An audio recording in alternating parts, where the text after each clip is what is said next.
పోలీసులు ఎలా తయారయ్యారంటే red book రాజ్యాంగానికి కాపలా కాస్తున్నారు.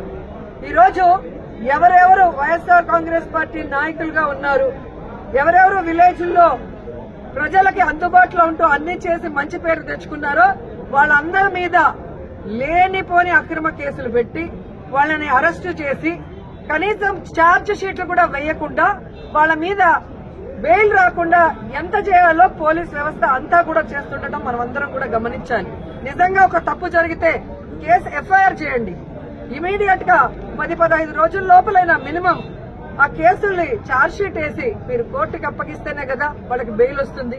అంటే తప్పుడు కేసులు కాబట్టి ఛార్జ్ షీట్ లో నిజాలు రాయాలి కాబట్టి తప్పులు రాస్తే రేపు వాళ్ళ ఉద్యోగం పోతుంది కాబట్టి ఈ రోజు తప్పుడు కేసులతో జైల్లో 50 రోజులు 60 రోజులు 70 రోజులు మగ్గిపోయే పరిస్థితి వైఎస్ఆర్ కాంగ్రెస్ పార్టీ కార్యకర్తలకి నాయకులకి కలుగుతోంది. ఎవరైతే ఈ రోజు తప్పుడు కేసులతో జైళ్లకు వెళ్లారో వాళ్ళకి అండగా నిలబడ్డాం. వారందరికీ కూడా ఈరోజు బెయిల్స్ ఇచ్చాం. ఎవరైతే వాళ్ళ మీద అక్రమ కేసులు పెట్టి ఇబ్బంది పెట్టారో ఆ కూటమి నాయకుల్ని గాని ఆ అఫీషియల్స్ ని గాని వదిలిపెట్టేది లేదు. మీకు రెడ్ బుక్ రాజ్యాంగం ఉంటే మాకు అంబేద్కర్ గారి రాజ్యాంగం ఉంది. అంబేద్కర్ గారి రాజ్యాంగం ప్రకారం న్యాయబద్దంగా మీ అందరినీ కూడా శిక్షిస్తామని కూడా ఈ సందర్భంగా తెలియజేసుకుంటున్నాం. అలాగే మీరు చూస్తే ఈ రాష్ట్రంలో ఆడవాళ్ల మీద ఏ విధంగా అరాచకాలు, అక్రమాలు, రేపులు, దురదృష్టకరం 3 ఏళ్ల అమ్మాయిని కూడా మొన్న మీరు చూస్తే ప్లీనరీ జరిగే ప్లేస్ లో రేప్ చేసి చంపేసి కంపల్లో వెళ్తే ఏ వంట బాగుంది అని మాట్లాడతారు. ఎంతమంది వచ్చారని మాట్లాడతాడు చంద్రబాబు నాయుడు. ఇచ్చిన సూపర్ 6 కి దిక్కు లేదు. 6 శాసనాలని చెప్పి సిగ్గు లేకుండా మళ్ళీ లోకేష్ గారు అనౌన్స్ చేస్తారు. పవన్ కళ్యాణ్ ఏమో నాకు ప్యాకేజ్ ఇస్తే చాలు, ఎవడు ఎక్స్క్యూజ్ వచ్చినా నాకెందుకని. రాష్ట్రంలోనే కాదు పిఠాపురంలో ఆడపిల్లలు రేపైనా పట్టించుకోడు. పిఠాపురంలో ఎస్సీల్ని గ్రామ బహిష్కరణ చేస్తే పట్టించుకోడు. సుగాలి కేసు అన్నారు, ఏమైందో తెలియదు. 30,000 మంది మాయమయ్యారన్నారు. మరి ఆ రోజు ఇంటెలిజెన్స్ వ్యవస్థ నీకు చెప్తే ఈ రోజు కూటమి ప్రభుత్వంలో ఉన్న నీకు ఇంటెలిజెన్స్ చెప్పదా 30,000 మంది ఎక్కడున్నారు? చంద్రబాబు నాయుడు ఎదురుగా నించొని ప్రజలకి వెన్నుపోటు పొడిచిన కట్టప్ అయితే సైడ్ నుంచి పొడిచిన కన్నింగ్ కట్టపులు పవన్ కళ్యాణ్ అండ్ లోకేష్ అని కూడా ఈ సందర్భంగా తెలియజేసుకుంటున్నాను. సో ముగ్గురికి నేను చెప్తున్నా, మీరు ప్రజలకి వెన్నుపోటు పొడిస్తే సైలెంట్ గా వెళ్లే పరిస్థితి లేదు. ప్రజలకి అండగా జగనన్న ఉన్నాడు. జగనన్న వెనక మేమందరం ఉన్నాం. జగనన్న సైనికులుగా మీ ప్రభుత్వం మెడలు వంచుతాం. ప్రజలకు మీరు ఇచ్చిన హామీలు నెరవేర్చేంత వరకు రైతు బాగుంటే రాష్ట్రం బాగుంటుందని నమ్మిన వ్యక్తులు వైఎస్ఆర్ గారు, జగన్మోహన్ రెడ్డి గారు. రైతు బాంధవులుగా వాళ్ళకి కావాల్సినవన్నీ చేశారు. రైతుకు గిట్టుబాటు ధర ఇచ్చారు. రైతుకు పెట్టుబడి రైతు భరోసా ద్వారా రబీకి గాని ఖరీఫ్కి గాని అందించడం మనం చూసాం. అలాగే వాళ్ళ గ్రామాల్లోనే వాళ్ళకి నాణ్యమైన విత్తనాలు గాని ఎరువులు గాని వ్యవసాయానికి సంబంధించిన పనిముట్లన్నీ కూడా రైతు భరోసా కేంద్రం ద్వారా ఇవ్వటం జరిగింది.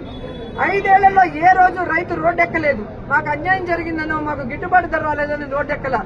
కానీ తెలుగుదేశం పార్టీ అధికారంలోకి వచ్చిన తర్వాత మిర్చి రైతులు రోడ్డెక్కారు, మామిడికాయ రైతులు రోడ్డెక్కారు, పసుపు రైతులు రోడ్డెక్కారు.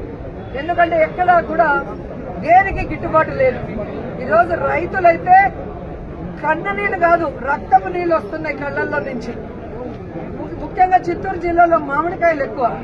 మామిడికాయకి రేట్ లేక కనీసము 5 రూపాయలు అంటే కోసే కూలీ కూడా రాకుండా ఈరోజు వాళ్ళు ఇబ్బంది పడే పరిస్థితి వస్తే పట్టించుకునే నాదుడే లేదు. ఈరోజు పసుపుకి గాని మిర్చికి గాని వరికి గాని దేనికి కూడా ఇవ్వలేదు. రైతు భరోసా అంటే అన్నదాత సుఖీభవ ఇవ్వలేదు. రైతు భరోసా కేంద్రాలు నిర్వీర్యం చేశారు. భరోసా కేంద్రానికి ఉన్న వైఎస్ఆర్ గారి బొమ్మని, జగనన్న బొమ్మని తీసేస్తారు. వైఎస్ఆర్ క్లినిక్ ఉన్న వైఎస్ఆర్ గారి పేరు తీసేస్తారు. నిజంగా మీరు నిజమైన నాయకులైతే, మీకు చిత్తశుద్ధి ఉంటే జగనన్న చేసిన దానికన్నా గొప్పగా పరిపాలించండి. జగనన్న చేసిన దానికన్నా గొప్పగా సంక్షేమాన్ని అందించండి. జగనన్న చేసిన దానికన్నా గొప్పగా అభివృద్ధిని అందించండి. అంతేగాని నిర్వీర్యం చేస్తూ ఈరోజు కక్ష సాధింపు చర్య చేసుకోవాలంటే గొప్ప గొప్ప వాళ్లే చరిత్రలో చరిత్రహీనులుగా మిగిలిపోయి కాలగర్భంలో కలిసిపోయారు. ఆ విషయాన్ని చంద్రబాబు నాయుడు, లోకేష్, పవన్ తెలుసుకోవాలని కూడా ఈ సందర్భంగా తెలియజేసుకుంటున్నా. మహిళలకి మీరు ఇచ్చిన ప్రతి వాగ్దానాన్ని నెరవేర్చాలి, రైతులకు ఇచ్చిన ప్రతి వాగ్దానాన్ని నెరవేర్చాలి, యువకులకు ఇచ్చిన ప్రతి వాగ్దానాన్ని నెరవేర్చాలని కూడా కోరుకుంటూ జగనన్న ఇచ్చేటివి ఆపేశారు. కనీసం మీరు చెప్పినవైనా కంటిన్యూ చేయండి అని కోరుకుంటూ ఈరోజు ఈ వెన్నుపోటు దినోత్సవంలో ప్రజలకి అండగా నిలబడిన వైఎస్ఆర్ కాంగ్రెస్ పార్టీ సైనికులందరికీ పేరు పేరున పాదాభివందనాలు తెలియజేసుకుంటూ వైఎస్ఆర్సీపీ అంటే ప్రజల పార్టీ, ప్రజల కోసం పుట్టిన పార్టీ, ప్రజల్లో నుంచి వచ్చిన పార్టీ, ప్రజలకు ఎప్పుడు కూడా అండగా ఉండాల్సిన పార్టీ అని మనం బాధ్యతగా ఉండేవాళ్ళం. కాబట్టి సంవత్సర కాలం ఈరోజు కూటమి ప్రభుత్వానికి అవకాశం ఇచ్చాం. సంవత్సర కాలం ఇచ్చినా కూడా వాళ్ళు కుంభకర్ణుల్లా నిద్రపోతున్నట్టు నటిస్తూ ఈరోజు కూటమి ప్రభుత్వం ఏ విధంగా అవినీతితో దోచుకొని దాచుకోవటమే పనిగా పెట్టుకుని ఈ రాష్ట్రాన్ని అప్పుల పాలలో ముంచేస్తున్నారు. కాబట్టి రాష్ట్రాన్ని కాపాడుకోవాల్సిన బాధ్యత, ప్రజల్ని కాపాడుకోవాల్సిన బాధ్యత మన మీద ఉంది. కాబట్టి ఈ రోజు వెన్నుపోటు దినంగా ప్రకటించి రాష్ట్ర వ్యాప్తంగా ప్రజలకు అండగా ముందుకు వెళ్లాం. ఖచ్చితంగా ప్రభుత్వం దిగి వస్తుందని నమ్ముతున్నాం.